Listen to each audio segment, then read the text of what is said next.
Hey everybody, welcome back to another episode of Spotlight with Sandalina, and I'm your talk show host, Sandalina Sattar. Today's guest is Suhana, who is a digital creator, dancer, and full-time professional in financial services. Thank you so much for coming on. Oh, thank you so much for having me. So I met Suhana for the very first time at an Ashima Bell pop-up, a fashion brand with a South Asian designer that has very beautiful bridal designs. My favorite event that I saw her at was actually an Eid gala that Maisha had put on. And Suhana was one of the performers, and she had the most beautiful, graceful, elegant dance. And I was so enamored by the performance that it really just stuck in my mind. And when I was thinking of picking out season 2 guests, she seemed like an obvious choice because of the amazing work that she's done in the community. And I thought that you guys should hear it firsthand. So thank you so much for coming on. We know you as Suhana, this amazing woman on social media that does these beautiful looks and glam and dancing and creating and modeling. But before we get into that, tell me a little bit more about the beginning of your journey. So where did you grow up? I grew up in Reading, PA. Okay. It's a small town, like an hour and a half outside of Philly. Okay. I was there for 18 years of my life. I went to the same school district. I grew up with the same kids. So it's a really different experience than being in New York, because I moved right to New York when I was 18. Wow. Okay. So you moved here when you were 18, but you spent ages 0 through 18 all in Pennsylvania. Yep. I was born in Reading too. Wow. Wow. Okay. So Yeah. you're born and raised. Okay. I love that. So tell me a little bit more. So it's a suburb. What's the demographic breakdown over there? There's not a ton of South Asians in Reading, PA, or particularly in my school district. Okay. There are obviously conglomerates of South Asian populations within other districts as well. But for me, it was me, my brother, my sister. My brother's 10 years younger than me. My sister's 2 years younger than me. Okay. And then 2 other Indian kids, and then maybe I think like 2 or 3 other Indian kids. Like not very many. And tell me a bit more about your parents. So what's their background and what do they do? My dad and mom are both Tamil. My mom is a professor at Penn State, and then my dad works in the trucking business. Okay, very cool. So tell me a little bit more about what each of your parents do. So my dad actually came here in the 70s. Okay. So he came here when he was pretty young. I want to say he was probably 9 or 10 years old. Oh, wow. He was not very old. Okay. Very young kid, but he was born in India. And then my mom came here when she married my dad. Okay. Yeah. Nice. Very cool. So Yeah. they came here with sort of an American dream of sorts, I would imagine. Yeah. I mean, I'm assuming not assuming. I know that their identities and their experiences in the U.S. have probably been very different. To come as a kid, you kind of grow into it. Like, it's a very formative age. Yeah. And then to come as like a full-grown adult, like after college, after your degrees and stuff like that, being like a newly married like bride is probably very different. I can only imagine just like hopping over across an ocean and just starting a new life. And it's interesting because a lot of immigrant parents, they usually come here when they're around our age, right? In their late teens, early 20s. But it sounds like your dad must have been a lot more Americanized. And maybe that came through in your upbringing too, of like understanding and empathy for like the culture that we face as our generation, as the, what do they call it? The American-born confused ACs generation? The ABCDs. Yeah, the ABCDs, exactly. Did you feel like your dad was able to be more with the times because of his upbringing? It's a really unique experience because, sometimes we would go to bed listening to like Tamil folk songs, or sometimes we go to bed listening to Elvis or the Rolling Stones, or I don't know, Beach Boys, or like whatever my dad grew up listening to. Yeah. And so I think it really contributed to like music taste. It really contributed to like different type, like we would see videos and like different types of stage present Indian Americans or Indian singers have, or South Asian singers have, versus like American, singers, or who was popular at the time then. And and I can also see how it probably influenced my mom, because both my mom and my dad, like they used to like unite on the fact that they both love Whitney Houston, they both love Shania Twain, like random stuff like that. But yeah, my parents only like had like 3 rules growing up, and it was like math, music, and swimming. I love that. Math, music, and swimming. Short you have and to be sweet. good at math. You have to have a life skill, which is swimming, and then music. Music was a big part of growing up. And I think it's beautiful that they emphasize that sort of creative outlet with music, right? Because a lot of parents, and it's not their fault, they really just want the best for us as immigrants, but a lot of parents just kind of focus on the math and the swimming, you could say, right? Yeah. So it's really nice that you have that emphasis on music. And just to understand a little bit more of the dynamics in the household, if you had to assign characteristics to your parents and each of your siblings, what would they be for each individual? Like, is your dad like the more like soft-spoken? Is he the more like liberal? Is your mom like soft? I think I think both my parents are pretty liberal. They're the people that were like, "Are you going to prom?" Like, I was like, "You want me to go to prom?" And they're like, "Yeah," and I was like, "Oh, okay." I didn't know if I was allowed to, things like that. So I think they're very like with the times. Like they're pretty modern. Okay. I also think my mom is that way too because she sees a lot of like she works with college kids. She teaches college kids, right? So she sees it all. She knows like. She can empathize what they're going through and that those are the personalities that like she deals with. My dad is really creative. Yeah. Like really creative. Like I remember he like built a like whole like slide and like playground thing for us to play on when we were younger. Aww. Like he's built our bookshelves, like he fixes like our cars by himself and stuff like that, which is kind of crazy because I'm like, wow, these are things that like if I was in that position, like I'd be like, oh, gotta call TaskRabbit. Like, our generation is not built for any adversity whatsoever. I was like, these are things that like I'm like, okay, I get it. Like, you don't have to do it, but like you should be able to do it. Yeah. Life skills. Yeah, very creative, opinionated. I think same with my mom.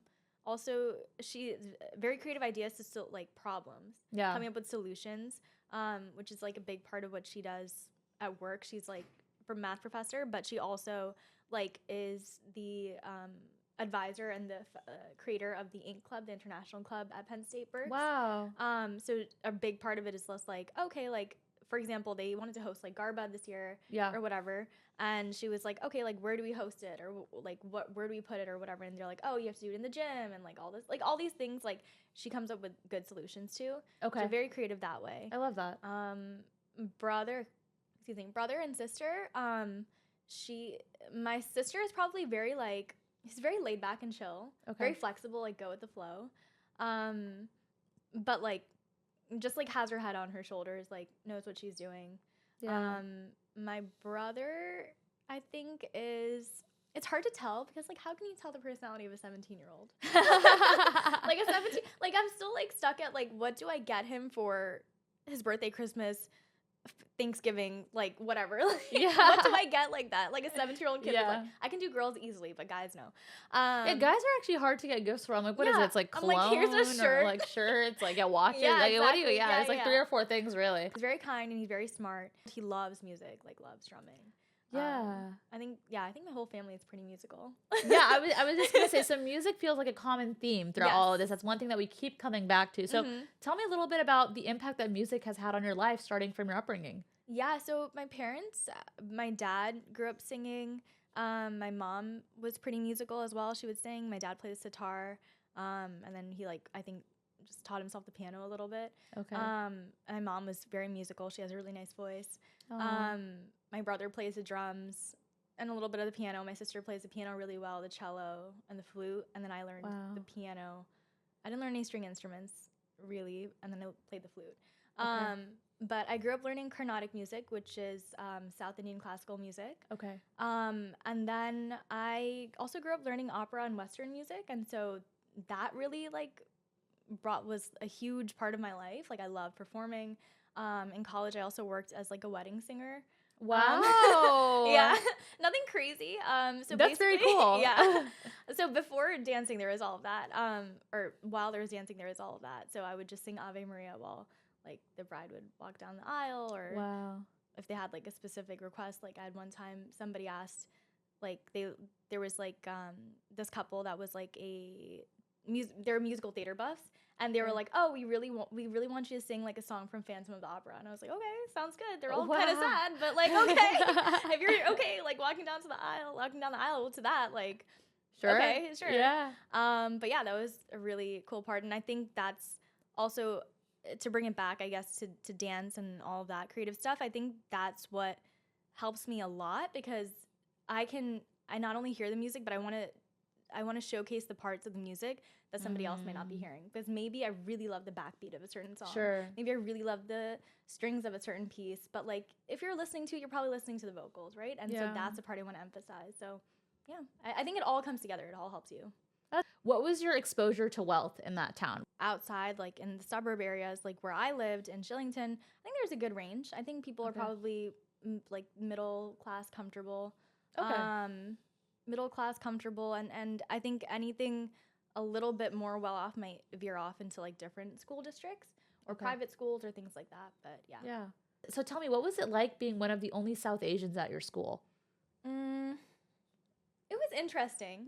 I think there was a point where when I said I was Indian, people were like, oh, so like Native American. I was like, no. I have this vivid memory of in kindergarten, we were dressing up as like pilgrims or Indians or Native Americans. And this is how like recent these changes to our vocabulary are. And I was like, oh, I'll be a pilgrim. And then I was like talking to my parents and they're like, yeah, I guess we are pilgrims. Like we came over to the US. Like it makes sense. And I was like, yeah, I'm more of a pilgrim than like half the people in the class.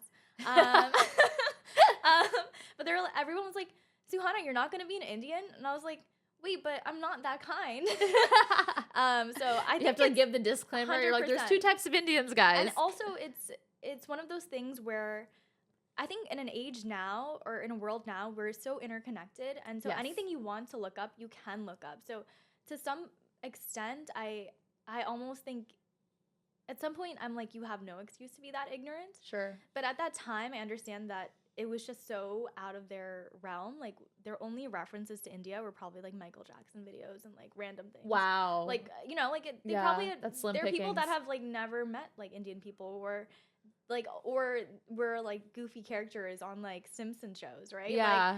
Like we weren't seen like as, you know, it was hard for us to be established as like we have our own personalities and identities and you know, being Indian or South Asian is just one small part of it, you know? Yeah. Or a large part of it, but that doesn't mean that our personality is directly like super nerdy or like super like, you know, shy or like closeted or whatever. Like nothing like that, you know? Yeah. I really like what you said because I think it's very easy. I think there's starting to be a change now for what it's worth, but I think growing up is very easy when you see the South Asian characters in mainstream media, right? It's we get kind of boxed in to these few very reductive roles that don't at all reflect the true range of personalities and interests and worldviews that reside within our very vast community. Yeah. Right? And so it's really nice to finally see the shift and see Desi girls play the main characters in a show, right? Not just being the nerdy side character that comes in for a couple seasons and throughout the whole season. So I think it is motivating and inspiring to see that change. And people like you are at the forefront of that, by the way, with like social media and like having a platform and showcasing that you're holistically a person more than just your identity. Your identity is core to who you are, but there's more to you. And I really like that. Yeah, I appreciate that. Yeah, I think it's so interesting. And I think you can see that change all around. You can see that change in the types of music that South Asians are putting out there now. Yeah. The types of dance content or classes that are being taught and all of that. It all comes together so well. And that was also part of it too. I remember I learned Carnatic music for a long time. And I'm so grateful because I think it gives you such a good base and understanding, especially because I also learned Bharatanatyam, South Indian classical dance as well, growing up. And I think I kind of loved seeing people's reactions when I'd go up on stage, and I think sometimes they would expect that I'd be like singing something like really soft and demure. I can't pronounce demure. Soft and demure. And then, you know, we would be singing Phantom of the Opera, or we'd be singing some like, you know, really out there number, because you don't expect Indian kids or Indian people to sing opera, because even when I told people in school or whatever, I would be like, oh, I like singing. People would be like, okay, like you probably like singing Indian music, you know, or whatever. But yeah, I think it's interesting, and I love that we are checking off the boxes we were always meant to check off in the first place, you know? I love that. A wide range of things. So tell me about your academic journey. What did you want to be when you were growing up? I think I wanted to be a doctor. Okay. Okay. But I think I wanted to be a doctor mostly because the thing I wanted to do in life was just to make people happy and help them. And so I was like, oh, like naturally doctor, like I love science. I like love the science fair. I look forward to it. And it's a thing that most other people dread.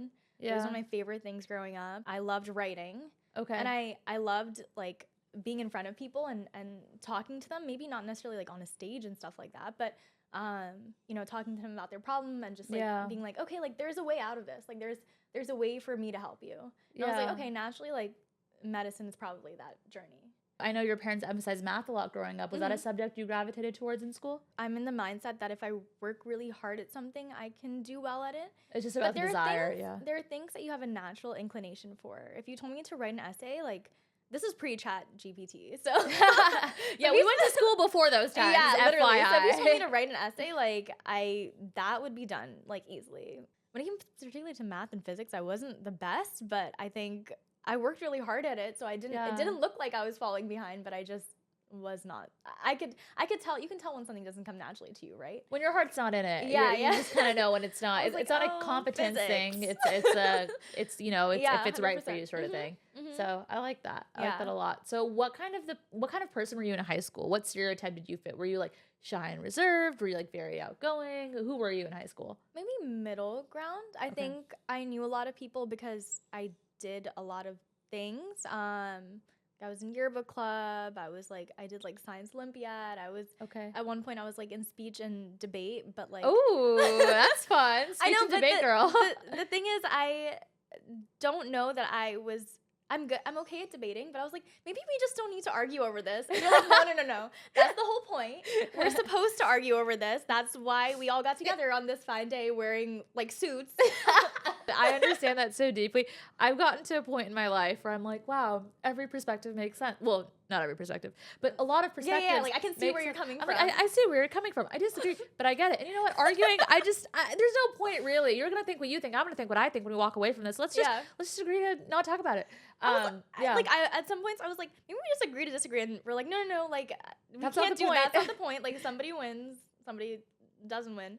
I was like in Quiz Bowl. I'm trying to think. I did the school musical, like choir, like Govs, which was like a select choir in my high school. Oh my gosh, like there was a point in which if you like turn to like every club page in the yearbook, like I was in every other photo, and I think I was just really trying to figure out like what did I like and what was I good at and what was that intersection. And I realized like I liked leading projects. I liked putting together things. I really loved yearbook. I thought it was such an awesome way to. I don't know if they still do yearbook. Do kids do yearbooks anymore? I hope so. I think they do. I would hope so, right? Yeah. It must still have the print, right? Yeah. I hope it's not digitized. Jesus. Yeah. But I remember I really loved putting together like that physical copy of something that everybody could take home and just be like, this is really like rewarding. A picture. Yeah, because you look back on it and it's something that you can be really proud of. So I really loved yearbook. I loved like science Olympiad. I loved making like also new friends where I went. So I also was like an intern at my county newspaper my senior year of high school. And then I made one of my best friends for life there. And she went to a different school. I also did like district choir, county choir. So a lot of music stuff. A lot of music stuff and a lot of like science and analytical stuff. And I like that, right? Because it's a good balance of right brain, left brain. You're really itching both sides where you're saying, I have this analytical side to me that's drawn towards science, but I also love music and the arts and writing. And I think it's really nice. It shows that you've been very well-rounded. And I'm curious to know, where did that lead you in terms of college? So where did you go to college and what did you study? I went to NYU. So at the age of 18, after living in the same place my whole life, same house, same place I was born, I went to NYU. And I studied neuroscience and journalism. Wow. And my minor was in music. That's like bringing all of that together. It's like music, writing. I really loved writing. Science. It's amazing. And the music thing just happened sort of by accident because every semester I would take a music course, and then at one point somebody was like, or one of the counselors was like, you need 8 of these credits to have a music minor, and I was like, oh, I guess I'm just 2 away. Might as well get it. I try to carry experiences from one place to another as often as I can, because there's always, even if you walk away and think you walked away with nothing, or you really disliked an experience or a job or an interaction, there's something you can learn and take away to the next one or to another. I decided at that point, I was like, you know what, like I love science and I love writing, and the music aspect was so lovely that it fell in place. But maybe, being a doctor is not in the cards for me. And Yeah, that's okay. But what did I learn from this? Well, I learned how to think analytically. I learned about the scientific process. I learned a lot about why we think the way we do. Also, in those classes, they also emphasized here and there how important therapy is and all that kind of stuff too. Love that. And mental health and why, you know, there are certain imbalances in our brain and it's not our fault. It's just situational, hormonal, whatever it is at the moment. And I thought that was also awesome. And then especially the writing part and the journalism part, I thought was great because anywhere you go, you learn to establish a time and place, you learn which character is important to you, and you learn how to draw a conclusion and tie up a story really well. Along this journey that's had a lot of twists and turns and it feels like it's brought you right where you're meant to be, have there been moments of difficulty, moments where your character was tested or you had to, you know, learn the hard way at one of life's lessons? There's always someone out there doing what you're doing, but doing it better. Yeah. And there's always someone out there that's doing what you're doing and just is better. They're more skilled at it. They're faster. They're quicker. They're a better video editor. They're a better dancer. They're a better singer. They're a better content creator, whatever that means, right? So your job is you only need to compete with yourself. Yes. There is no other competition. Because once you start trying to compete with other people, it's a losing game. You're always going to lose. Yeah. So you just need to be better than you were yesterday. And if I ever walk into a class and I'm the best dancer, that's the wrong class. Yeah. You know? That's the wrong room. You always need to be learning and you always need to be growing and you need to be okay with being humbled, like constantly. Yeah. Because that's how you grow and that's how you grow as a person and in whatever skill you're trying to achieve. Yes. So that I think is a big thing because I feel like as humans we're not really okay with like, especially when it comes to, for example, like dance and things where you're like putting yourself out in public and learning a skill publicly for the first time. It's not easy, but like when I was learning Premiere, I was like, okay, like I can sit in the comfort of my room and learn how to like operate this, right? Or if I'm learning how to play the piano or something, like okay, like I can just practice by myself like in my house for like a couple hours. With a dance class, like you're going out there publicly and you're saying, I am learning this in front of 20, 30 people for the first time. Yeah. Maybe in a style that I'm not even good at, right? Yeah. Like you will catch me falling flat on my face at some point. Yeah. And then at the end of some of these classes, they're saying, hey, like, okay, now that you learned the skill, we're going to film you doing the skill. Okay, so that's crazy to me. So that is literally, so I remember when I first moved to New York, I was like, you know, I'm not really like, I'm a really bad dancer, by the way. But I was like, maybe I should like try to change that.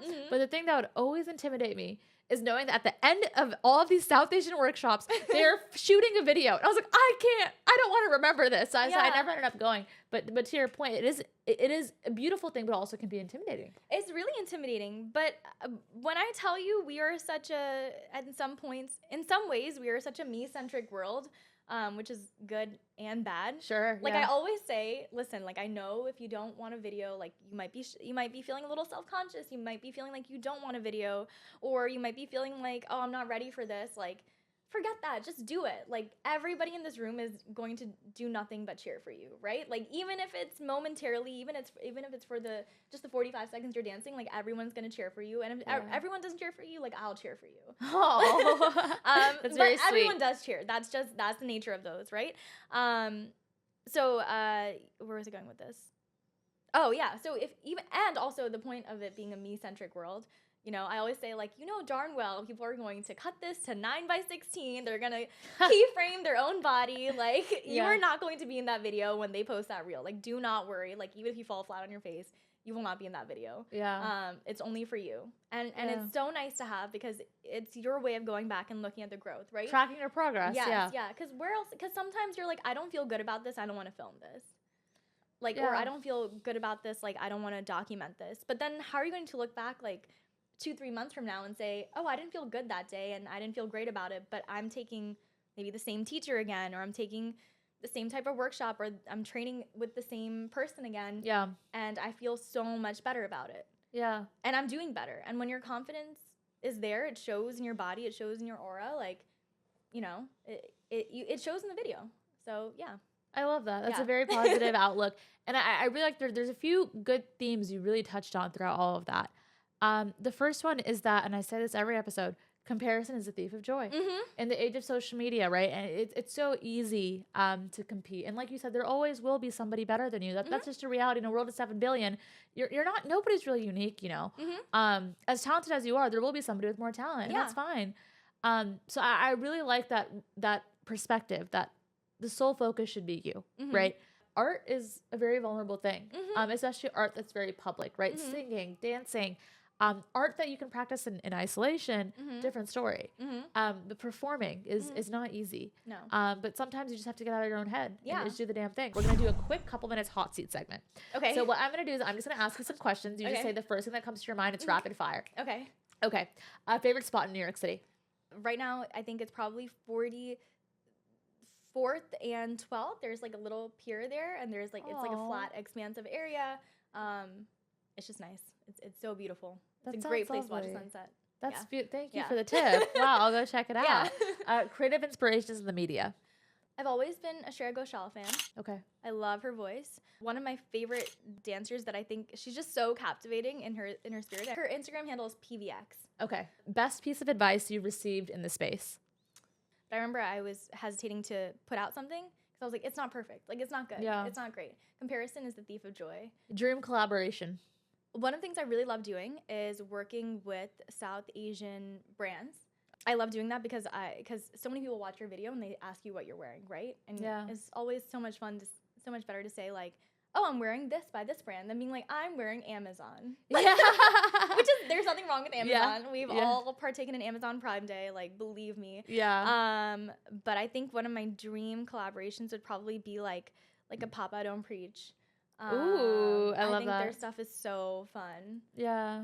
But anyways, sorry. Keep going. Wow. Least favorite part about living in New York City? Sometimes it's really overstimulating. Yeah. It was almost what made me want to leave in the first place. But you have to tune out the noise. Favorite brand right now, clothing brand? This is not a South Asian brand, but I really love Bandier. Hardest part about being a South Indian woman on the internet? People try to box you in. There is the stereotype of South Indians being very conservative and very like quiet and soft-spoken. And while I do fit some of those things, our personalities are far too big and beautiful to be contained in one Instagram page.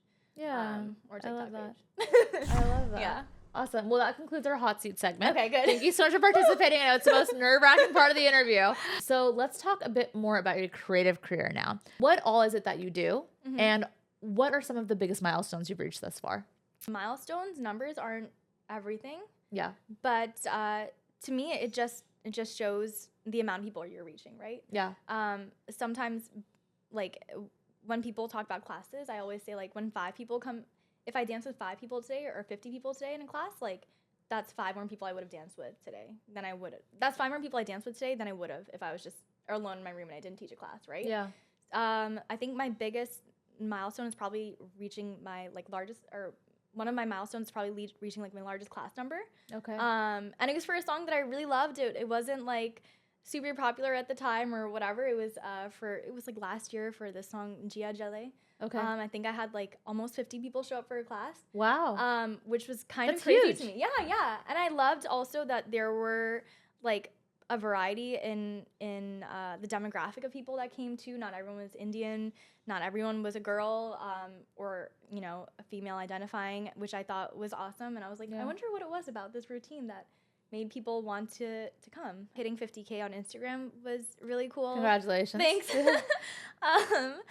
Hitting 100, probably, like, if you're just talking numbers, then hitting 100 on TikTok at one point last year. Wow. Or this year is not over yet. Yeah. Numbers are not everything, and you have to just keep humbling yourself or giving yourself a reality check, because you might not think 1,000 views or like maybe 500 unique video views are that big of a deal, but where in the world, or where in your room, or where in whatever corner of the world you're in, are 500 people going to come and watch something that you've done?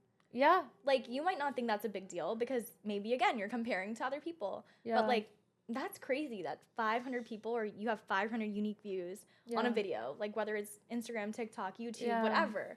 That's kind of crazy, and you have to really pat yourself on the back for that. And so, again, while the numbers aren't important, it's it's so cool to see that you can reach people and people resonate and people stay. Yeah, and I like that. And this yeah. also pertains to something we talked about off camera as well on the phone, is how getting started is the hardest part. Yeah. And the thing you have to remind yourself is that, and you said this, I'm quoting you, by the way. Yeah. Is that, you know, even if it's a handful of people liking your content, that's still a handful of people liking your content. Yes. Like one is better than none. And I think that's a really important mentality when you're starting to create, because it's really easy to get caught up in the metrics. Like, compare yourself to somebody that has, you know, 100,000 followers, right? And you say, oh, I can never get there. Yeah. But it's really every interaction, every person that gives you even a millisecond of their day, that really counts for something. Yeah. And that's how everybody starts. Yeah. That was a big milestone, just starting, right? Yeah. Just switching that gear in your brain, or even your page from personal to professional, or whatever that is, right? Right. Switching that, I think also just not even a milestone, but more of an honor, just to go to really cool events and to meet so many like-minded people, and also people that think and do things very differently than you do. There are people who are just beauty creators. There are people who are just dance creators. There are people who are just musicians, and I'm so fortunate to have friends and loved ones that are in all of these different pockets. And you mentioned earlier a passion for helping small women-owned businesses. And I know you also mentioned off camera that you do some work for brands as well. So tell us a little bit more about all of that and how it comes together. I love working with small businesses, especially women-owned businesses. One of my favorite brands that I've ever worked with and still worked with to this day, and one of the first brands I ever worked with was Shop JSK. It's an amazing brand. It's so lovely. It's slow fashion. I also, one of my favorite brands out there is Mabe. They do an amazing job just putting out just really cool, like, oxidized jewelry, amongst so many other things, owned by this woman named Tanya. Svarni Shop, I'm sure you know. Oh my God, we love Shil. We love Shil on this show. Yeah. We worship the ground that woman walks on. We love her. Yeah. We love Shil. Shil, it was a very interesting concept. I reached out to her and I was like, hey, I'm doing this video. I'm thinking of using like 5 quart sets. And it was like, you know, it was a spicy a little bit like spicier video. Yeah. And I was like, you know, this is perfect, because it's like owning your femininity, owning that like vibe, and it worked so well. And my favorite thing is when someone sees something, they're like, I love what you're wearing. And not necessarily, like, obviously, you know, dance is at the forefront of it, or, you know, being technically clean and all that stuff is really important. But people pay attention to what you're wearing. They pay attention to everything in that video. They pay attention to the mug in your background. They pay attention to they pay attention to like what you're wearing, you know, what makeup you have on, how your hair looks that day or whatever. And not to put pressure on you, but if they're going to be paying attention to all those things, why not like pay tribute to like someone that I would love to work with, or someone that is also up and coming in the space or different spaces, right? So that's a really fun thing to do. I love that. That's amazing. And I think it's really nice for you to get to see the behind the scenes of how these brands are bringing everything together. I know that there's a lot of creative directing that goes into it, and modeling too, right? You kind of wear both hats, from my understanding. What's some advice that you would give to anybody that's creative directing a shoot or modeling in a shoot with a brand like this? Pay attention to the details. Yeah. Pay attention to the details, because what's that saying? The devil is in the details. Yeah. It's so important. There are times for shoots that I go out, and maybe like a week or a couple days before, I'll scout that location and make sure it's available, make sure we don't need permits. That's dedication. By the way. That's huge. Your heart's really in it, I can tell. For like some videos, or, you know, you also connect with the brand. Maybe you send them a creative brief and say, this is what I'm looking for. But anyways, so you tell them what you're looking for, and then you really want to create that big picture for them and that vision for them, and be like, this is what you're getting at the end of the day. A video a while ago to Gumar from Padmavat. I wanted to do it at the Met Cloisters. Well, I'd never been there before. How do I know they're allowing like filming? There's only so much that you can find online, and sometimes it's different in person. So you got to trek up there. You got to see what it's like. You went all the way up, Yeah, you got to go all the way up there, see what it's like. I mean, it's beautiful. I have been to the Met Cloisters, by the way. It's stunning. Beautiful, but you want to check out the space, because the day that you're shooting, you probably don't want to go there for the first time. Unless it's like a studio, right? Like, unless it's a studio with like a confined, closed space. It's a controlled environment, but out in the public is a different story. You got to check it out. You know, everything, like from pinning to makeup to hair to, you know, your routine. You gotta have that down pat before when you're fully dressed and you're on camera, like you got to do what you got to do. Yeah, I love that. Yeah. And I know a lot of the work that you do and have done in the past involves pitching, right? There's a lot of work behind the scenes that goes into creating that pitch. And I know you've also mentioned the importance of having a personal approach to that pitch. Yeah. So tell me a little bit more about what sort of pitches you do, in what context, and any advice that you would have when it comes to personalizing your approach. Yeah. So have an idea of what your vision is before you pitch. Yeah. So whether that means like you're sending out something and saying like, hey, blah, blah, blah brands, like I want to do this. And, you know, would love for you to contribute this, or would love for you to send along this. Tell them what it is, or what you need. Or if you can make a brief, like you can make like a cute little like PowerPoint deck situation. I feel like as a former investment banker, you're familiar. I know a thing or two about PowerPoint, unfortunately. Yeah. Anyways, you can make a little deck on Canva. Just show them your vision. Let them know what you're thinking, but know what you want before you go and ask them. But also on the reverse side, be flexible to change. What if they say, you know, this color is not available, or this is not available, or I'm not able to offer this. Find a way to like work around it. Right? Meet halfway. Yeah. Exactly. Meet halfway. And then make sure, you know, to keep everyone updated on the process. Like if you promise them deliverables on photos, videos, whatever, you just got to keep them in the loop. No one's going to be mad at you for running late on things. Yeah. But if you're silent and running late on things, then that's not good. It's really, really bad look also, yeah. But anyways, I think that's a big thing. Just be able to pitch your vision in a concise way. Yeah. And in a way that, and I think for most things where you want to make sure, in some ways it is a partnership. It truly is a partnership. It's a collaboration. You want them to walk away with something. Tell them what they're walking away with. Tell them you're walking away with exposure to an audience of X amount. Tell them you're walking away maybe with a new audience. And maybe dedicated footage of whatever they're sending along, or what, you know, something along those lines. But really important. Yeah. Yeah. I like that. Yeah. And I know that a lot of your creativity, there's a lot that happens behind the scenes, but there's also a lot that happens on social media, right? So what are some of the highs and lows that you've faced as a creator on social media, the good and the bad? Even though you might not be comparing yourself to other people, it might be the other way around. People might be comparing themselves to you, but that's not, you know, like that's not, I always forget about that one because we get so stuck in our heads. We're so me sometimes. Yeah. Not you, but I feel all like of we're us, all, it's our page. It's our, you know, you have to understand that your way of thinking is not everyone's way of thinking. And that's okay. It takes time, and there are moments of self-doubt where you're like, what is even the point? Like, who is even going to see this? Yeah. And to that point, you know, it's, you know, you have to, again, not everything's about the numbers, but you have to think about it. If 5 of your friends see it and 5 of your friends really resonate with it, well, that's a project you put out and they're happy to support you, right? But I think that's tough. Sometimes I'm in the middle of something, or it's maybe the night or 2 days before, and I'm like, this is a lot of work for what? Yeah. You know? I get it. And sometimes I wonder if anyone's going to see with it or resonate with it, but then I realized my job is not my job, but all I want to do is just let people escape for maybe a minute and 30 seconds and watch whatever this is, or even if it's just 30 seconds, I just want them to escape for a little bit. And think of nothing but that. Just shut off your mind for a little bit. There have been like moments where I just did a shoot that was like in Coney Island, but I wanted the vibe to be like on a beach somewhere in like South India, you know, like, and we're all in like saris and in these like bright colored saris. And so that was a long day. That was a day you wouldn't have seen behind the scenes. Some of us were up at like 4:30 in the morning. Oh, wow. Doing hair and makeup, and everyone's face is, or let's put it this way. I didn't realize how puffy my face would be at 4:30 in the morning until that day. I was like, nice. Good to know. Never want to know what that feels like again. Yeah. I was like, we're not slapping on makeup at 4:30. But anyways, you know, that was a day where maybe on socials you probably only saw us like probably out like 12 to maybe 2. But in reality, we're get up at 4:30, 4:45 in the morning. Jeez.